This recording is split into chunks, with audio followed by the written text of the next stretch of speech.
Bajingan dari Susukan. Bagian 3. Engge. Si Gondrong garuk-garuk kepalanya sesaat. Aku punya rencana lain, katanya kemudian. Ingat, tadi kita sudah sama menduga, pemuda itu memiliki ilmu aneh. Keanehan itu dapat dihubungkan dengan ilmu kesaktian Pangeran Matahari. Setiap lawan yang mereka bunuh, menemui kematian dengan cara sama. Tubuh hangus hitam. Kalau kita tangkap dia sekarang, berarti kita tidak dapat mengetahui sumber semua keanehan ini. Jika benar dia ada sangkut paut dengan pangeran sialan itu, berarti kita tidak dapat mencari jejaknya. Justru inilah kesempatan paling baik untuk mencari tahu di mana biang kerok itu berada lalu membekuknya. Lalu, apa yang ada di benakmu? Tanya si abu-abu. Aku akan menguntit si hitam muka bundar itu. Kalau cuma itu, serahkan saja padaku. Tidak, kau harus menolong Raden Ajeng Siti Hinggil dan bicara dengan Jayeng Rono, menyahuti pemuda gondrong. Aku khawatir kalau Jayeng Rono dapat menerka siapa aku sebenarnya. Maksud menolong bisa jadi berantakan. Lagi pula, sejak aku memutuskan untuk tidak kembali mengabdi pada Sri Baginda, aku akan merasa kikuk menghadapi orang-orang itu. Kau saja yang bicara dengan mereka. Aku biar menguntit si hitam bernama bajingan dari Susukan itu. Lagi pula, aku masih punya hutang piutang yang harus aku selesaikan dengan Pangeran Matahari. Kalau saja si hitam tadi memang benggolan cecunguknya. Kalau itu sukamu, baiklah. Tapi bagaimana aku nanti mencari dan menyusulmu? Tanya si Gondrong sambil memegang bahu pemuda berpakaian abu-abu. Nah, tanganmu lagi-lagi menggerayang seenaknya. Ingat, aku bukan lelaki sepertimu. Pemuda berpakaian abu-abu itu mengomel cemberut sambil menepiskan tangan yang memegang bahunya. Si Gondrong tertawa geli. Aku lupa, seharusnya kau tidak menyamar seperti ini, sahabat. Bangsat itu sudah lari jauh. Bagaimana aku menyusul dan mencarimu? Gampang saja, aku akan mematahkan ranting-ranting pepohonan yang kulalui. Kau cerdik, pergilah. Tapi hati-hati, dan si Gondrong ini kembali lupa. Sambil menyuruh pergi, tangannya menepuk pantat pemuda bertubuh ramping itu. Brengsek, teriak si pemuda berpakaian abu-abu. Jilid 7. Raden Mas Jayeng Rono menunggu sampai Raden Ajeng Siti Hinggil duduk di kursi besar, lalu menutup pintu ruangan. Hanya mereka berdua saja ada di tempat itu. Di ruangan itu masih terdapat beberapa buah kursi, namun kepala bala tentara kerajaan itu memilih berdiri. Sesaat dia tegak sambil menatap wajah Siti Hinggil hingga akhirnya perempuan ini menundukkan kepala dengan wajah bersemu merah. Ada apakah saya dibawa ke ruangan ini? Terdengar kemudian suara Siti Hinggil, perlahan tapi cukup jelas. Saya hanya ingin jawaban jujur, berkata Jayeng Rono. Apa hubungan Raden Ajeng dengan orang bernama Pangeran Matahari itu? Lalu mengapa sampai ada seorang pemuda yang muncul serta bertindak selaku pelindung Raden Ajeng dan anak-anak? Sebelum saya menjawab, saya ingin mengajukan satu pertanyaan lebih dahulu, kata Siti Hinggil pula yang membuat Raden Mas Jayeng Rono agak terkejut. Apa pertanyaan itu? Betul Raden Mas yang telah mengambil langkah untuk mencurigai kami anak beranak serta melakukan pengusutan? Saya hanya menjalankan tugas, Raden Ajeng. Demi keselamatan kita semua, demi keselamatan kerajaan. Siti Hinggil tersenyum lalu menggelengkan kepala. Saya tahu apa sebab sebenarnya. Raden Mas Jayeng Rono mengusap dagunya. Raden Mas mendendam kepada saya. Apa yang perlu kudendamkan, Raden Ajeng? Karena sejak Pangeran Anom lahir, saya tidak mau lagi mengikuti keinginan Raden Mas. Kau keliru, Siti. Tiba-tiba saja Jayeng Rono menyebut nama istri Sri Baginda itu secara langsung. Dan anehnya, Siti Hinggil pun melakukan yang sama. Tidak, Jayeng, saya tidak keliru. Saya tahu benar hatimu. Jika kau tahu, mengapa kau bersikap lain? Air muka Siti Hinggil nampak redup menggelap. Kedua matanya berkaca-kaca. Apakah tidak cukup kita membuat kesalahan dengan melahirkan Puji Lestari dan Pangeran Anom? Apakah kita akan menambah dengan satu jiwa manusia lagi, dan lagi? Bukankah saya katakan saya sudah bertobat dan tak akan mengulanginya lagi, yaitu setelah Anom lahir? Juga bukankah sebulan setelah Anom lahir kau mendapatkan keris sakti itu dan harus mematuhi larangan untuk tidak menggauli perempuan lain selain istrimu? Jayeng Rono diam sejenak, kemudian jawabnya, kau tahu, istri tunggalku selain sakit-sakitan, aku tidak punya selir atau istri peliharaan. Semua itu karena aku masih mengharapkan kau dan hubungan kita kembali seperti dulu.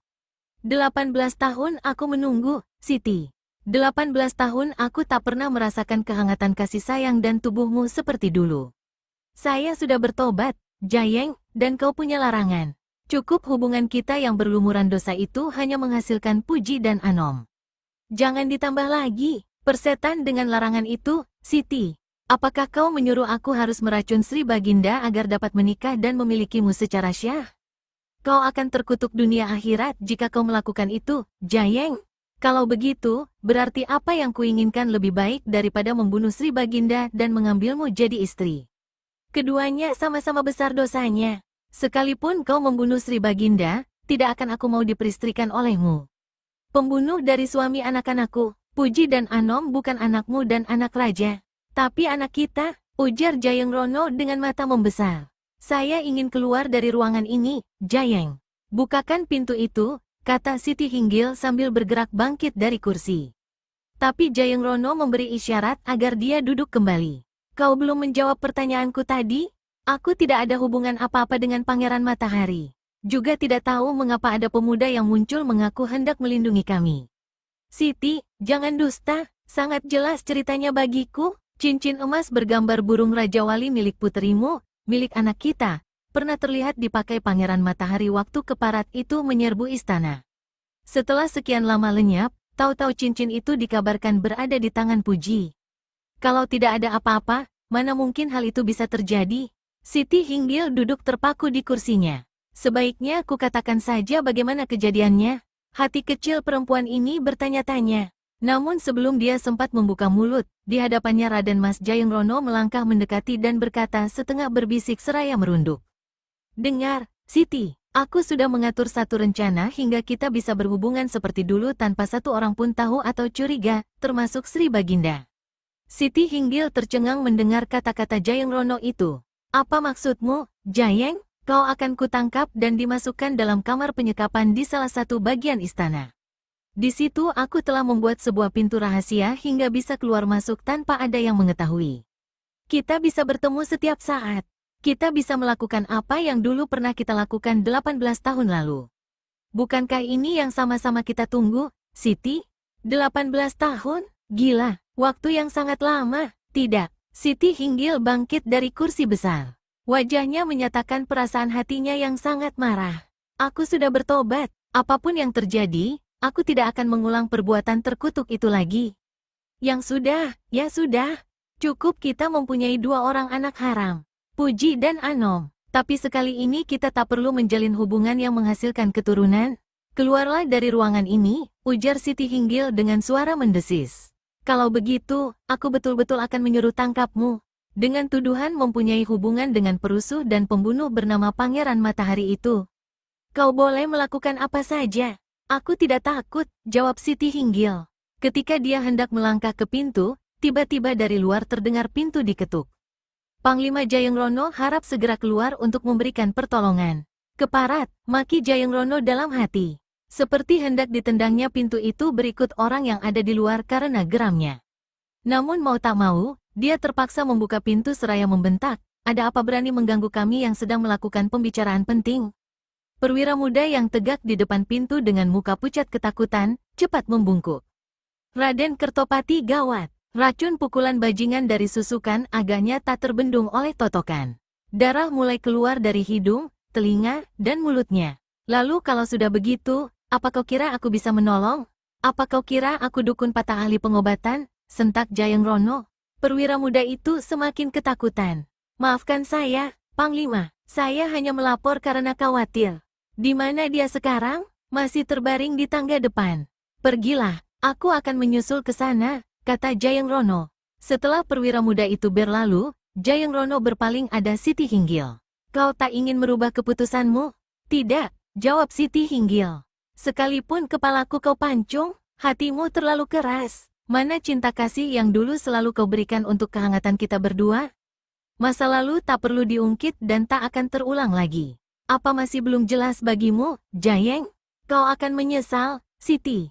Mudah-mudahan tidak. Abis berkata begitu, Siti Hinggil melangkah keluar pintu. Marah dan jengkel, Raden Mas Jayeng Rono meninggalkan ruangan itu menuju serambi rumah. Dalam hati dia merutuk, mengapa si Kertopati itu tidak mampus saja? Kalau tidak oleh keadaannya, mungkin aku masih bisa membujuk perempuan itu. Ah, Siti, 18 tahun memang cukup lama. tapi tidak terlalu cepat untuk mengikis cinta gelap kita. Sewaktu Jayeng Rono sampai di tangga depan rumah besar itu, dia terkejut mendapatkan seorang pemuda berpakaian putih berambut gondrong tengah duduk bersimpuh di samping tubuh Kertopati yang tergeletak di lantai serambi, dekat tangga. Di tangan pemuda itu tergenggam sebilah kapak bermata dua yang memancarkan sinar berkilauan tertimpa cahaya sang surya yang hendak tenggelam. Salah satu mata kapak ditempelkannya di betis Kertopati yang berwarna hitam seperti hangus, yakni akibat tendangan bajingan dari susukan tadi. Kertopati sendiri berada dalam keadaan pingsan. "Hai, siapa kau? Apa yang kau lakukan?" hardik Jayeng Rono. Dalam kemarahan, dia tidak sempat mengingat atau mengenali pemuda gondrong itu. Yang ditanya karena sedang berusaha mengobati Kertopati dengan menghimpun kekuatan tenaga dalam dan mengosongkan pikiran dari segala cipta dan rasa, tentu saja tidak menjawab. Hal ini membuat Jayeng Rono menjadi tambah marah. Sambil menggereng, dia ulurkan tangan untuk menjambak rambut pemuda itu. Rambut itu berhasil disentuhnya, namun jari-jari tangannya terasa panas dan dia tak mampu menggerakkan apalagi menyentak menjambak. Perlahan-lahan Jayeng Rono lepaskan jambakannya. Jilid 8. Pemuda gondrong berpakaian dan berikat kepala putih yang duduk bersila dengan menempelkan kapak berkilat ke betis Raden Kertopati, nampak menggigil sekujur tubuhnya ketika dia mengerahkan tenaga dalam untuk mulai menyedot racun jahat mematikan yang telah menjalari sebagian tubuh kepala pasukan kota raja itu. Butir-butir keringat memercik ke keningnya sebesar-besar jagung. Perlahan-lahan, mata kapak yang tadi berkilat tampak meredup oleh cairan darah kehitaman yang tersedot keluar dari betis Kertopati. Si gondrong terengah-engah napasnya, namun dia terus kerahkan kekuatan tenaga dalam untuk menyedot hingga semakin banyak darah hitam yang keluar. Ketika darah hitam berangsur-angsur berubah menjadi merah, pertanda racun maut yang mendekam di tubuh Kertopati telah tersedot keluar semuanya, maka si pemuda memperkendur sedotan tenaga dalamnya. Sepasang kaki Kertopati tampak bergerak. Sedotan yak dilakukan si pemuda sekaligus telah memusnahkan dua totokan yang dibuat sendiri oleh Kertopati. Kepala pasukan kerajaan ini terdengar mulai mengerang pertanda telah sadarkan diri meski kedua matanya masih tertutup. Ketika si gondrong mengangkat kapaknya dan meniupnya, secara aneh noda darah hitam pada mata kapak itu sirna sementara Kertopati telah pula membuka sepasang matanya. Sesaat dia menatap wajah si gondrong, lalu memandang berkeliling. Mula-mula dia tidak apa yang terjadi, mengapa dia berada dalam keadaan terbujur di serambi rumah besar itu. Setelah memejamkan mata beberapa ketika dan memusatkan jalan pikiran, Kertopati mulai dapat menduga apa yang dialaminya. "Kau," desisnya ketika kembali matanya memandang wajah pemuda berambut gondrong. Yang ditegur menyeringai dan menyisipkan senjatanya ke pinggang. Saat itu, Raden Mas Jayeng Rono melangkah berputar hingga dia dapat melihat wajah si pemuda dengan jelas. "Bukankah kau yang beberapa hari lalu bersama kawanmu membantu kami orang-orang kerajaan menghadapi Pangeran Matahari?" Jayeng Rono menegur. "Ah, kau masih ingat pada kami, Raden Mas," menyahuti si pemuda. Raden Kertopati dengan bantuan dua orang perwira bangkit dan bersila di lantai serambi. "Pendekar 212, kau muncul lagi menyelamatkan diriku. Bagaimana aku harus mengucapkan terima kasih?" Si gondrong yang memang adalah pendekar 212 Wiro Sableng kembali menyeringai. "Jangan berterima kasih pada saya, semua adalah atas keredohan yang maha kuasa." Kertopati hanya bisa geleng-gelengkan kepala. "Kau dulu pergi secara diam-diam dalam kabut asap sewaktu istana terbakar. Kini kau muncul secara aneh. Jangan-jangan kau pun sebenarnya ada sangkut pautnya dengan Pangeran Matahari." Yang bicara adalah Raden Mas Jayeng Rono. Entah dari mana kepala bala tentara kerajaan ini mempunyai jalan pikiran seperti itu hingga mengeluarkan ucapan yang mengejutkan semua orang yang ada di situ.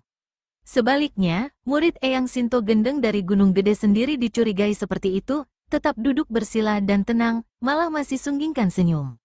"Raden Mas, orang telah menolong kita, mengapa menuduh yang tidak pada tempatnya?" menegur Raden Kertopati. "Pertolongan bisa saja menyembunyikan sesuatu," jawab Jayeng Rono. "Banyak masalah yang harus kuusut. Soal hubungan Raden Ajeng Siti Hinggil masih belum tuntas.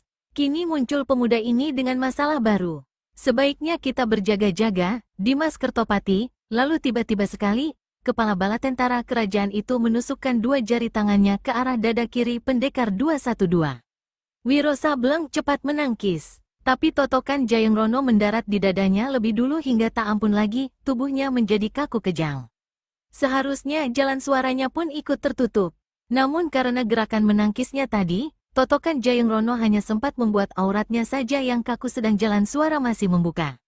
Jadi begini balasan kalian, orang-orang kerajaan? Wiro Sableng keluarkan ucapan. Sungguh kalian manusia-manusia tidak berbudi.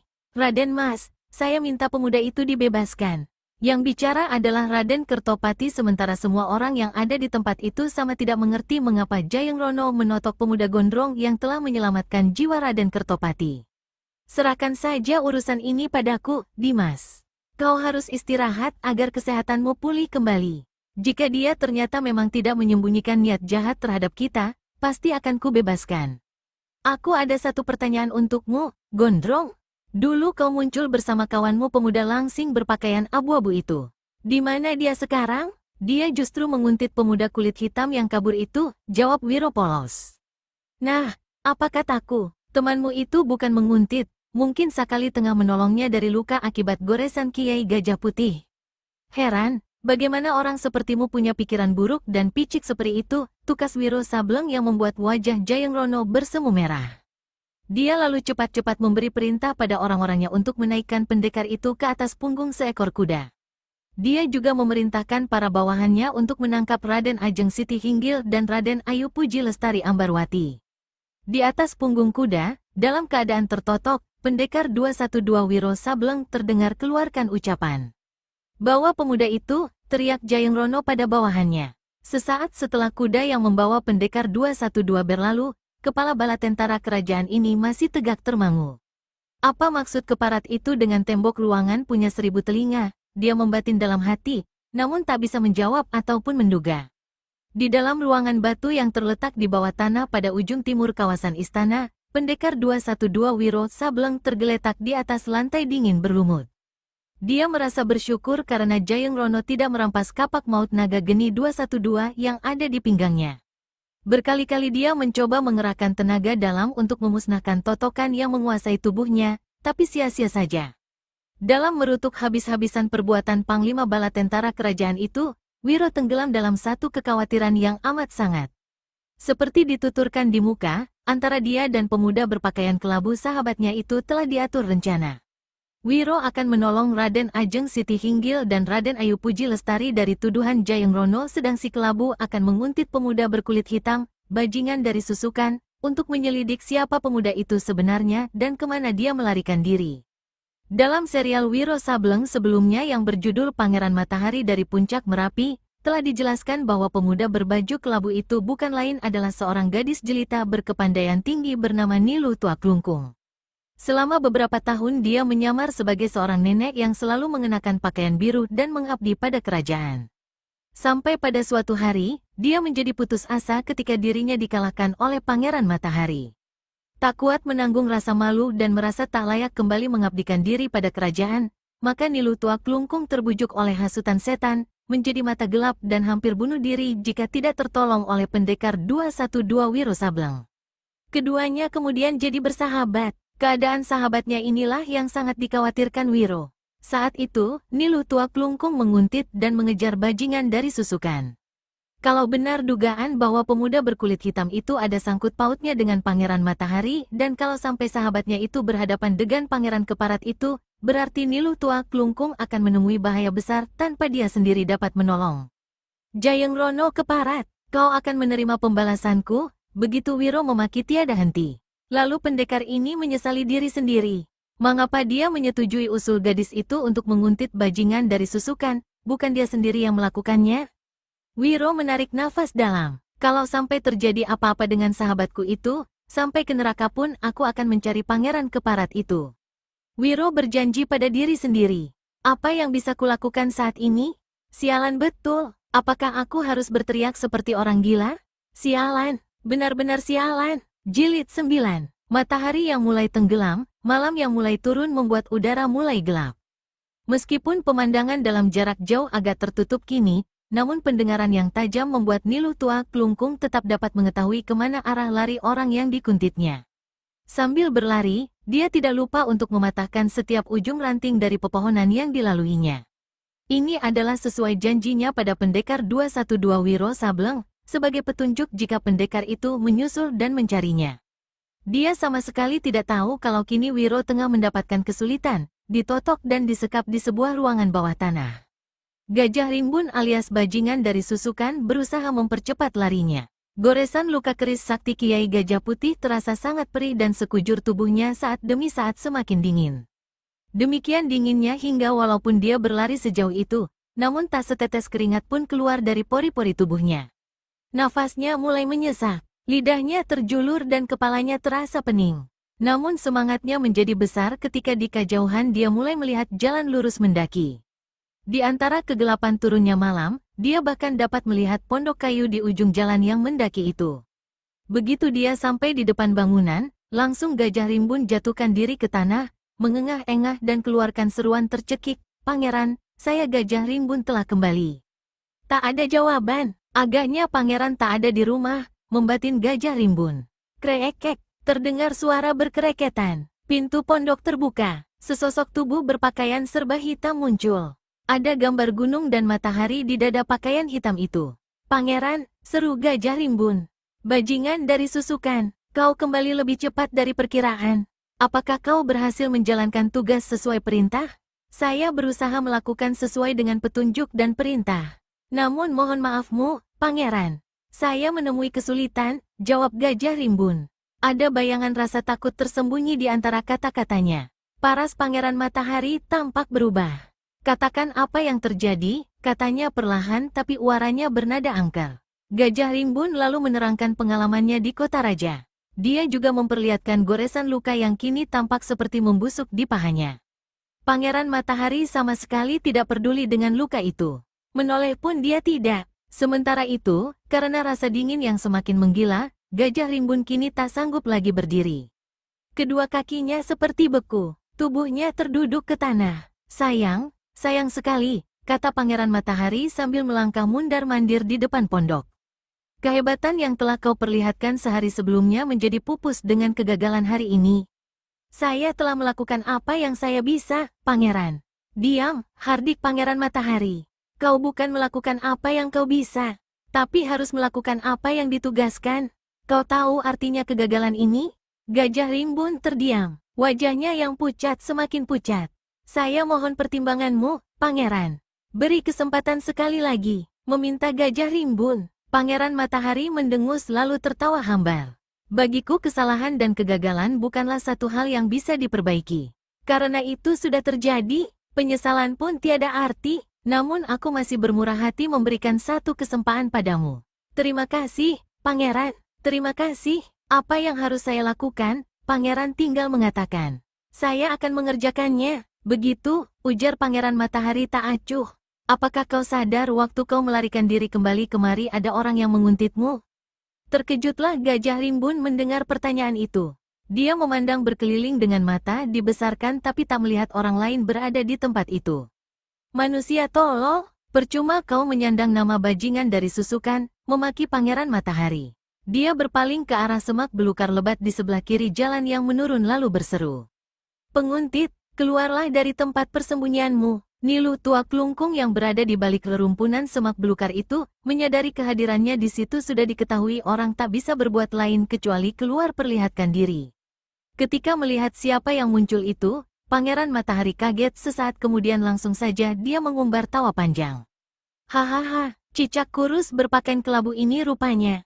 Mana kawanmu satu lagi, pemuda gendeng itu?" Nilu tua kelungkung tak mau kalah. Dia ikut mengumbar tawa melengking. "Aku memang sudah menduga, manusia bernama bajingan dari Susukan itu pasti cecunguk kaki tanganmu. Dan terbukti memang benar, meminjam tangan orang lain untuk berbuat kejahatan. Rupanya sejak kabur dari kota raja tempo hari, kau tak punya nyali lagi untuk turun tangan sendiri. Keparat sombong, mendekatlah biar aku dapat melihat tampangmu lebih jelas. Jangan sembunyi di balik bayangan pohon dan kegelapan. Jika kau ingin melihat lebih jelas, silahkan datang mendekat ke hadapanku," sahut Nilu tua kelungkung. Rahang Pangeran Matahari yang memang berbentuk menonjol jadi tambah menggembung. Dia berpaling pada Gajah Rimbun. "Tugasmu, bajingan dari Susukan. Bunuh pemuda itu." Mendengar perintah Pangeran Matahari, meskipun berdiri saja sudah sangat susah bagi Gajah Rimbun, namun demi harapan pengampunan maka dia kerahkan seluruh sisa tenaga dan melompat ke hadapan Nilu tua kelungkung, langsung menghantamkan jotosan ke muka pemuda berpakaian kelabu itu. Nilu tua Klungkung tak berani menangkis. Dia berkelit ke samping lalu angkat kaki kanannya mengirimkan tendangan ke arah tulang rusuk lawan. Gajah Rimbun yang saat itu memang tak berdaya lagi karena racun keris Kiai Gajah Putih tak sanggup mengelak. Kraakek, 3 baris tulang ulang iganya patah. Tubuhnya terpental menghantam dinding pondok. Matanya mendelik dan nafasnya minggat. Orang ini sebenarnya bukan mati karena tendangan Nilu tua Klungkung, tapi lebih banyak diakibatkan oleh racun keris sakti yang telah mempengaruhi sekujur tubuhnya. Pada titik puncak rasa dingin yang tak tertahankan, nyawanya pun lepas, berbarengan dengan datangnya tendangan lawan tadi. Hal ini pun diketahui oleh Pangeran Matahari. Selain memang tak ada rasa takut terhadap pemuda berpakaian kelabu ini, sejak peristiwa kekalahannya dalam pertempuran di Kota Raja beberapa waktu lalu, maka sang pangeran telah menanam dendam kesumat terhadap pemuda satu ini dan juga terhadap Wiro Sableng. Itulah sebabnya Pangeran Matahari menyuruh bajingan dari Susukan untuk menyelidik. Meskipun bajingan dari Susukan gagal menyelamatkan Raden Ajeng Siti Hinggil dan putrinya, namun sebenarnya untuk tugas menyelidik 2 musuh besar itu sebagian sudah dijalankan oleh bajingan dari Susukan tanpa sadarnya. Yaitu membawa Nilu tua Klunggenkung ke tempat Pangeran Matahari. Sampai saat itu, Nilu tua Klungkung tetap tegak di bagian gelap bayangan pohon. Dia sengaja mendekam di situ karena khawatir di tempat terang lawan dapat mengetahui siapa dia adanya. Kau membunuh orangku, berarti bertambah lagi hutangmu padaku. Berarti tak bakal ada pengampunan untukmu, pemuda kerempeng. Nilu tua Klungkung mendengus. Aku datang kemari bukan untuk minta pengampunan, justru untuk menyingkirkan kejahatan yang disebabkan oleh manusia sesat macammu. Bagus sekali kalau begitu, rupanya kau masih belum tahu dalamnya lautan, tingginya Merapi. Umurmu hanya tinggal 7 hitungan. Abis berkata begitu, Pangeran Matahari gerakkan tangan kanannya. Perlahan saja, Nilu tua Klungkung yang sudah mengetahui benar kehebatan lawan, cepat berkelebat lenyap sebelum sang pangeran lepaskan pukulan tangan kosong. Lompatan yang dilakukan mendahului serangan lawan memang menyelamatkannya dari serangan. Di bawah kakinya, sesiur angin panas menyambar ganas. Gadis yang menyamar seperti seorang pemuda itu merasakan kedua kakinya seperti disambar api. Secepat kilat, jungkir balik di udara. Ketika tubuhnya membentuk garis sama datar dengan tanah, maka dia segera lepaskan pukulan saktinya. Tangan kiri memegang perut, tangan kanan diluruskan ke arah lawan. Mulut ditiupkan keras-keras. Serangkum angin berwarna kekuningan yang menebar bau harum kayu cendana membuntal menerpa Pangeran Matahari. Sebelumnya, sang pangeran telah menyaksikan kehebatan ilmu silat dan kesaktian pemuda berpakaian kelabu itu ketika terjadi pertempuran hebat. Di saat itu dia berdampingan dengan pendekar 212 Wiro Sableng. Walau lawan ternyata memiliki kesaktian yang tidak bisa dianggap enteng, namun tentu saja Pangeran Matahari yang congkak itu tidak merasa kecut sama sekali. Apalagi si pemuda hanya sendirian. Sebelum buntalan sinar kuning menyentuh dan mencelakinya, Pangeran Matahari langsung menghantam dengan pukulan sakti bernama Merapi Meletus. Tangan kanannya diangkat tinggi-tinggi ke atas. 5 jari tangan membentuk tinju. Tiba-tiba tangan itu disentakkan ke bawah lalu dihantamkan ke atas. Bersamaan dengan itu, 5 jari yang tadi mengepal dibuka serentak. Terdengar suara berdentum laksana gunung meletus. Hawa panas menyambar, ranting-ranting dan daun-daun pepohonan meranggas hangus. Buntalan sinar kuning yang jadi andalan pemuda baju kelabu buyar sirna. Nilu tua Klungkung merasakan tubuhnya bergoncang keras. Dia kerahkan tenaga dalam sambil dorongkan kedua telapak tangan ke depan, bertahan agar tidak jatuh. Namun sewaktu Pangeran Matahari balas mendorong, tak ampun gadis ini terpental jungkir balik. Kain pembungkus kepalanya tanggal. Rambut samaran pendek terlepas dan kini rambut aslinya yang panjang hitam tergerai sampai ke punggung.